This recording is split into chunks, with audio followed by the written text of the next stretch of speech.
아마 어느 정도 신앙생활 하시는 분들은 오늘 이 내용을 다들 알고 계실 거라고 저는 그렇게 믿고 있습니다.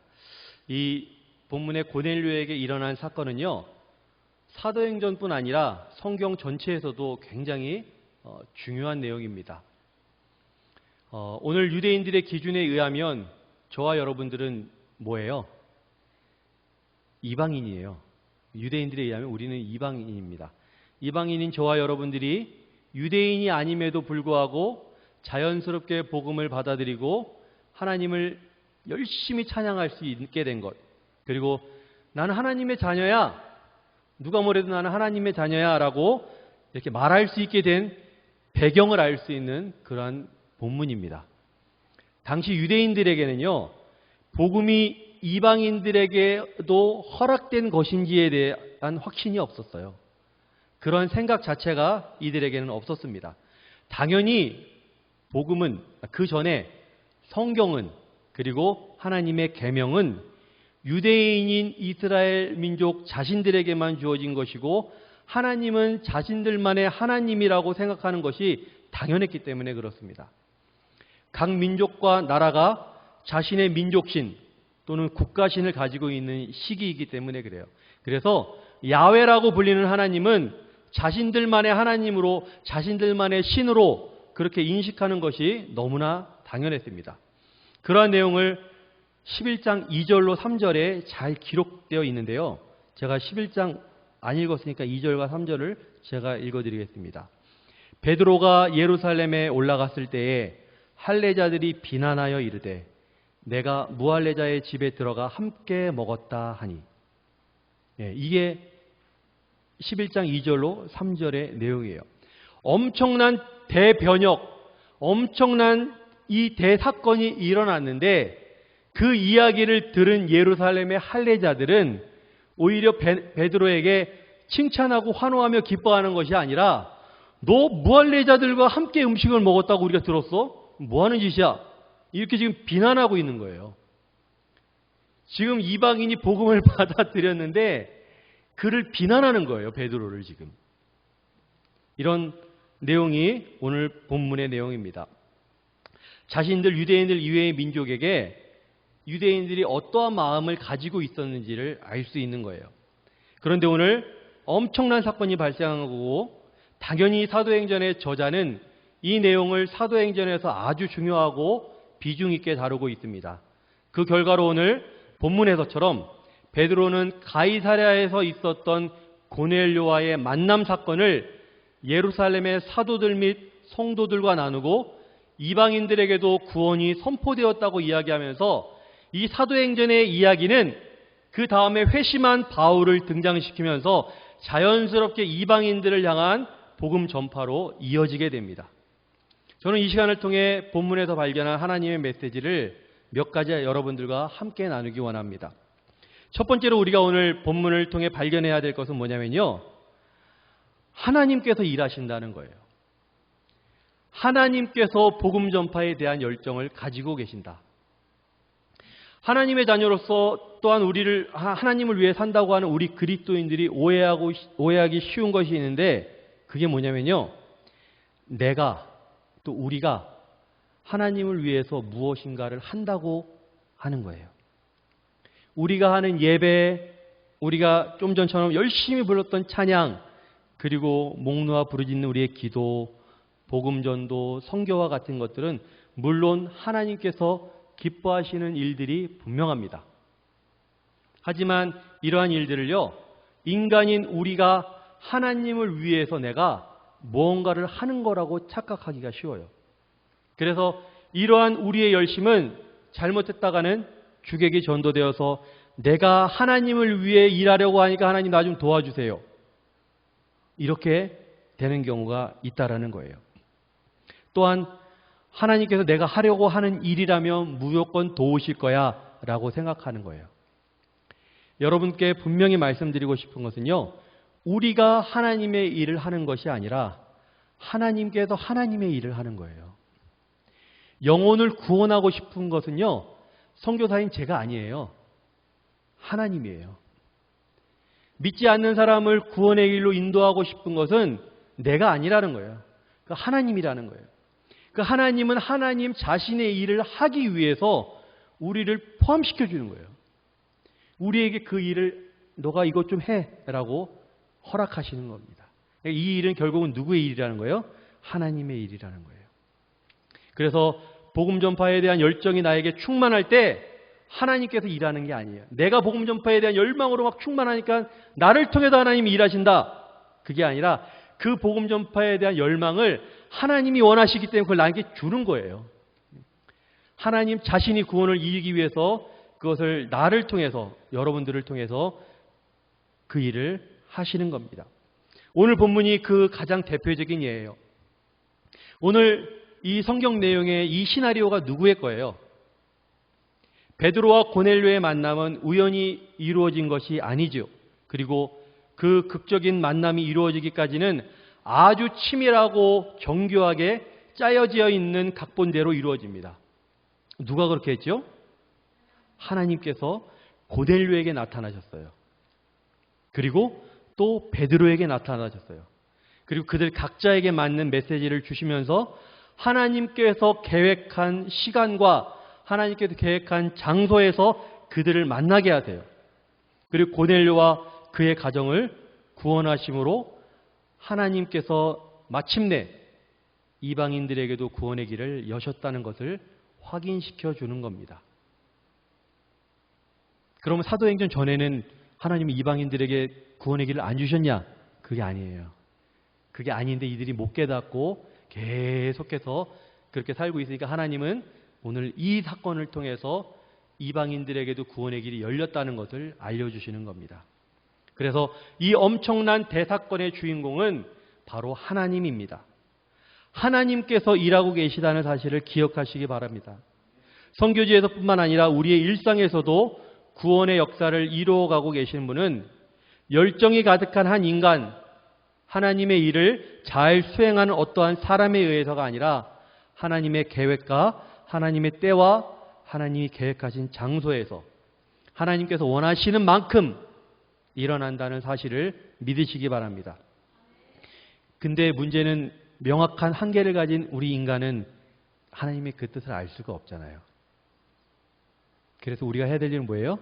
맡기신 일에 최선을 다해 충성하는 겁니다. 두 번째로 우리가 오늘 본문을 통해서 기억해야 될 것은 하나님께서 깨끗하다 하신 것을 내가 속되다 하지 말라는 거예요. 하나님께서는 오늘 본문에서 베드로의 생각을 완전히 뒤집어 놓으시기로 작정하셨습니다.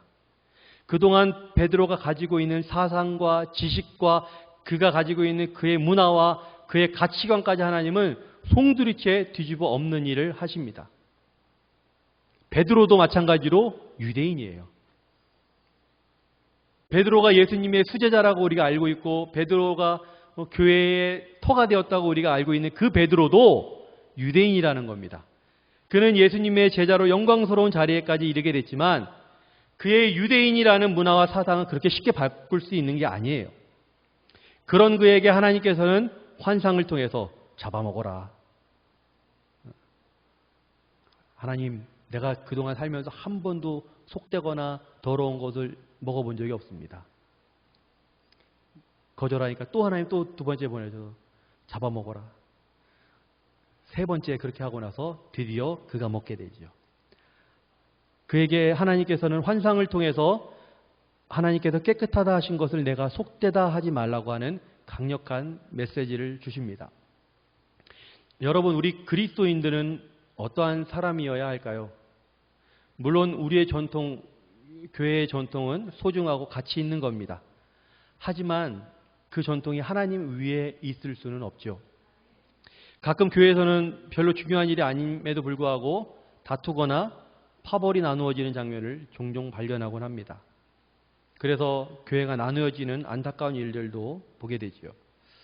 우리 그리스도인들이 기억해야 할 것은 내가 중요하다고 생각하는 것보다 하나님의 생각, 또 하나님의 뜻이 늘 우선이어야 한다는 사실입니다.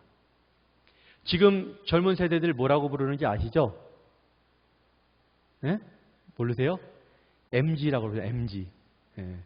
MZ라고도 하는데 MZ라고 불리는 세대는 잘 이해 못하겠지만 90년대 말 2000년대 초반에는요. 제가 20대 때 머리를 염색하는 것이 크게 유행이 되었습니다. 그래서요. 지금은 유행이 아니잖아요. 그냥 자연스럽잖아요. 머리 염색하는 거. 머리 예쁘게 했네. 이랬는데 그때는요. 머리를 염색하면요. 굉장히 큰 이슈가 됐어요.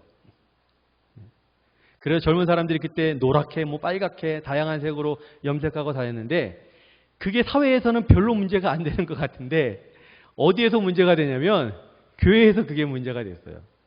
교회에서 그런 젊은이들을 눈꼴 사납게 쳐다보고 손가락질하면서 쟤는 네 집 자식인데 저러냐. 보니까 장로님 아들이더라. 권사님 딸이더라. 이러면서 수군거리고 또 아예 대놓고 뭐라고 하는 그 어른들도 있고 그랬습니다. 지금 MZ들은 전혀 이해를 못해요. 그게 뭐가 문제라고.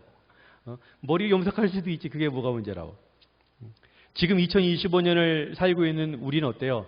아직도 머리 염색하는 게 신경이 쓰이나요? 아니죠. 여기도 보니까 여러분들이 몇 분 이렇게 염색을 하고 계신데 전혀 문제가 되는 게 아니에요. 시대가 지나면서 받아들이기 시작했고 무엇보다 지나고 보니 신앙하고 아무 상관이 없는 거예요. 아무 연관도 없고 문제가 되지 않는다는 것을 알게 되었기 때문에 그렇습니다. 또 피어싱도 그랬죠. 귀에다가는 내가 귀걸이 하는 것까지는 이해를 하는데 거기다가 왜 뚫는 거야. 이렇게 이해를 못하시는 분들이 또 계셨습니다. 그런 것도 중요하지 않잖아요. 하나님 섬기는 거하고 상관이 있나요? 저기 외국에 가면 유명한 그 찬양 인도자 중에 여기 코에다가 이렇게 피어싱한 분도 계세요. 근데 찬양인들 엄청나게 잘해요. 정말 모든 회중들이 다 은혜 받고 그럴 정도로 엄청나게 하나님과의 그 교감 속에 찬양 인도합니다. 피어싱 문제돼요? 전혀 문제 안 되죠. 오늘날에 또 뭐가 유행인지 아세요, 여러분? 문신이라고 하지 마세요. MZ들이 싫어해요. 타투. 이 타투가 요즘에 또 유행이 돼서 이렇게 막 이렇게 멋지게 그림 그리는 사람들이 있잖아요. 아무튼 시대가 갈수록 그런 것들이 막 생겨납니다. 또 술 마시는 거, 담배 피는 거, 사실 우리 신앙하고 그렇게 큰 중요한 문제가 아닌데 그런 것 때문에 넘어지는 것도 있습니다. 하나님께서 깨끗하다고 하시는 것을 속되다고 하지 마시기 바랍니다. 하나님은 뭘 보세요? 우리 내면을 보시잖아요. 예수님의 제자들이 손 안 씻고 음식 집어먹은 거에 대해서 그때 바리새인들이 막 뭐라고 할 때 예수님 뭐라 그랬어요? 입으로 들어가는 게 이거 안 중요해. 다 나가버리는 거야. 그죠? 마음에 있는 것이 겉으로 나오는 때 뭐가 나오느냐가 그게 중요하다고 예수님께서 말씀을 하셨습니다. 따라서 하나님께서는 우리의 내면을 중요하게 여기고 계시다는 사실을 잊지 마시기 바랍니다. 하나님께서 깨끗하다고 하신 것을 속되다고 하는 오류를 범해서는 안 될 일입니다. 그래서 예루살렘에서 초대교회 지도자들이 모인 자리에서 베드로가 뭐라고 선포하고 있어요, 지금? 하나님은 사람의 외모를 보지 않으시고 하나님을 경외하며 의를 행하는 사람은 다 받는다. 이게 베드로가 고넬료 사건을 통해서 깨닫게 된 진리입니다. 세 번째로 하나님은 사람의 외모를 보지 않으시고 하나님을 경외하며 의를 행하는 사람은 다 받는다. 하나님은 예수에게 성령을 부으시고 예수는 두루다니며 선한 일을 행하셨고 마귀에게 눌린 모든 사람을 고치셨다고 기록되어져 있습니다. 오늘 본문을 통해서 우리가 생각해 봐야 될 또 한 가지 중요한 것은요. 하나님은 우리의 행위를 결코 중요하게 여기지 않는 분이 아니라는 겁니다. 말이 좀 어려운데 다시 말해서 하나님께서는 우리의 행위를 매우 중요하게 보고 계시다는 거예요. 가끔 우리는 믿음을 너무 중요하게 생각하고 강조한 나머지 마치 행위는 중요하지 않은 것처럼 말씀하시는 분들을 볼 수 있습니다. 믿음은 당연히 우리 기독교인들의 가장 중요한 가치 가운데 하나임이 분명합니다. 믿음으로 의에 이르고 믿음이 없이는 하나님을 기쁘시게 못하나니 여러 가지 믿음과 믿음의 중요성을 강조하는 성경 구절들은 성경 곳곳에 가득합니다. 믿음으로 순종한 아브라함의 이야기도 나오고 온통 우리 믿음에 대한 이야기가 성경에 가득하죠. 그렇다면 우리의 행위는 어떤가요? 행동은 함부로 해도 되나요? 일평생 내 마음대로 살다가 죽기 전에 막차 붙잡아 타듯이 구원 열차에 탑승하는 것처럼 믿음은 과연 그런 걸까요? 오늘 본문의 내용이 기록되어 있는 사도행전 11장 그리고 전에 10장에서는 고넬료에 대해서 뭐라고 평가를 하고 있냐면 의롭고 선한 일을 많이 한 사람이라고 기록하고 있습니다.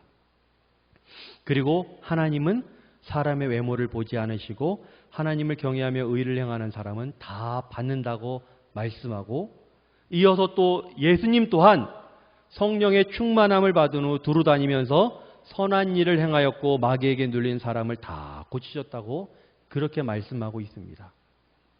사랑하는 성도 여러분, 우리의 행동은 매우 중요합니다. 육신을 가지고 있는 우리에게서 가장 중요한 것이 있다면 이 몸을 가지고 어떻게 어떠한 자세로 사느냐 하는 거예요. 입술로 선한 일을 하고 몸으로 선한 일을 하는 겁니다. 우리의 손은요, 누군가를 돕고 섬기는 일로 가득해야 돼요. 우리의 입은 칭찬하고 격려하고 축하하고 위로하고 사랑하는 말로 가득해야 합니다. 우리의 믿음은 우리의 말과 행동을 통해서 드러나게 되어 있습니다.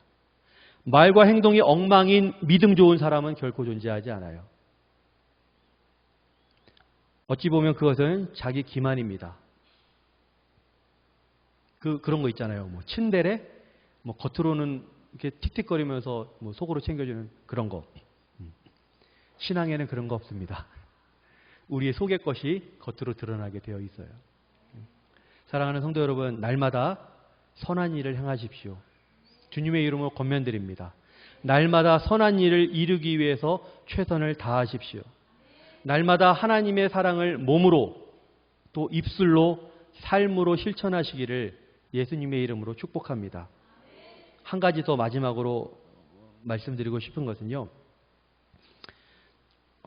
이러한 놀라운 이야기의 주인공인 베드로와 고넬료에게 하나님께서 요구하시는 것 한 가지가 무엇인지를 찾아야 합니다. 여러분들은 혹시 발견하셨나요? 하나님은 고넬료에게 그리고 베드로에게 지금 무엇을 요구하고 계시나요? 무엇하라고 하는 것 같아요? 하나님 고넬료와 베드로에게. 하나님은 지금 엄청난 대역사를 이루고 싶으신데 유대인들의 생각을 완전히 바꿔놓고 이방인들에게 복음이 전파되는 이 역사를 이루고 싶으신데 그 문을 열고 싶은데 그렇게 하기 위해서는 하나님께서 베드로와 고넬료에게 요구하는 것이 있습니다. 그것은 바로 순종입니다. 고넬료는 로마 군대의 백부장이라는 신분을 가지고 있었습니다. 그에 비해 베드로는 로마 제국의 치하에 있는 속국의 유대인이요. 아무런 계급도 직책도 가지고 있지 않은 사람에 불과했습니다. 그러나 고넬료는 하나님께서 그에게 말씀하시자 하나님께서 하라고 하는 모든 것에 순종합니다. 사람을 보내서 베드로를 찾고 베드로에게 우리 집에 와서 나에게 복음을 전해주세요라고 청하는 그 일을 하는 거죠. 또한 베드로 입장에서도 마찬가지입니다. 결코 순종하기가 쉬운 일이 아니었어요. 그래서 하나님이 보여주시는 그 환상을 거절하잖아요. 두 번째 거절하고 세 번째에서야 드디어 이제 하나님께 순종하는 모습을 보입니다. 자신의 고정관념을 떨쳐내지 못하는 거죠. 그러나 결과적으로 그들은 하나님께 순종했고 하나님의 명령에 따랐습니다. 고넬료와 베드로 둘 모두 아니면 둘 중에 한 사람이라도 순종하지 않았다면 오늘 본문의 역사는 기록되지 않았을 겁니다. 아니면 두 사람이 아닌 다른 순종했던 인물들의 이야기로 바뀌어져 있겠죠. 우리는 고넬료와 베드로가 순종했던 다른 사람들을 아마 알고 있었을 겁니다. 저는 개인적으로 신앙인의 가장 핵심 덕목이 있다면 그것이 순종이라고 믿습니다. 우리는 가끔 오해할 때가 있어요. 순종을 마치 내가 선택하는 것이라고 오해합니다. 그래서 마치 내가 하고 싶은 것, 또는 하기 싫은 것으로 순종을 해야 할지 말아야 할지를 결정합니다. 저는 지금 우리가 할 수 있는 것과 할 수 없는 것에 대한 이야기를 하는 것이 아니라 하고 싶은 것과 하기 싫은 것에 대해 이야기하고 있는 거예요. 우리가 할 수 있고 없고는요, 하나님께서 누구보다 잘 아세요. 따라서 우리가 할 수 없는 것을 하나님께서 시키시는 일은 없어요. 여러분들에게 하나님 뭔가 명령해 드렸다면 여러분들 할 수 있는 거예요. 자, 문제는 우리가 하기 싫은 것을 할 수 없는 것이라고 오해하는 거죠. 쉽게 할 수 있는 일, 즐겁게 할 수 있는 일이 순종이라고 할 수 있을까요? 저에게 개인적으로 선교지에 나가는 건 어려운 순종이 아닙니다. 왜냐하면 저는 선교지에 나가고 싶어서 나갔기 때문에 그래요. 근데 여러분들에게 선교지에 나가라고 하면 이건 다른 문제가 될 수 있어요. 여러분들에게는 이건 어려운 순종이 될 수 있어요. 각자 처한 게 다른 거예요. 여러분들이 하고 있는 다른 일을 저에게 맡기셨다면 이건 제가 심각하게 순종에 대한 이 위기에 직면하게 될지도 모르겠습니다. 그만큼 하나님은 당신의 말씀에 우리가 순종하기를 원하십니다. 여러분들에게 하나님께서 지금 최근에 여러분들 개인에게 하시는 말씀이 있나요? 어떠한 일에 순종해라. 그것을 잘 생각해 보시기 바랍니다. 내가 이걸 지금 할 수 없어서 안 하는 것인지, 하기 싫어서 안 하는 것인지. 우리가 할 수 있는 일이 순종이라면 순종은 이 세상에서 그 어떠한 일보다 쉬운 일일 것입니다. 그런데 어려운 것, 정말 하기 싫지만 하나님께서 시키는 것, 그것이 순종이기 때문에 그 순종의 길이 어려운 것입니다. 그러나 순종할 때 하나님은 기적을 일으키십니다. 순종할 때 오늘 고넬료와 베드로에게 일어났던 것처럼 순종할 때 놀라운 기적이 일어납니다. 이 기적은 단순한 기적이 아니었어요. 우리에게까지 동방에 있는 작은 민족인 대한민국에게, 저와 여러분들에게도 복음이 전파되어지는 그러한 배경이 되는 그러한 역사가 기록되어져 있는 내용입니다.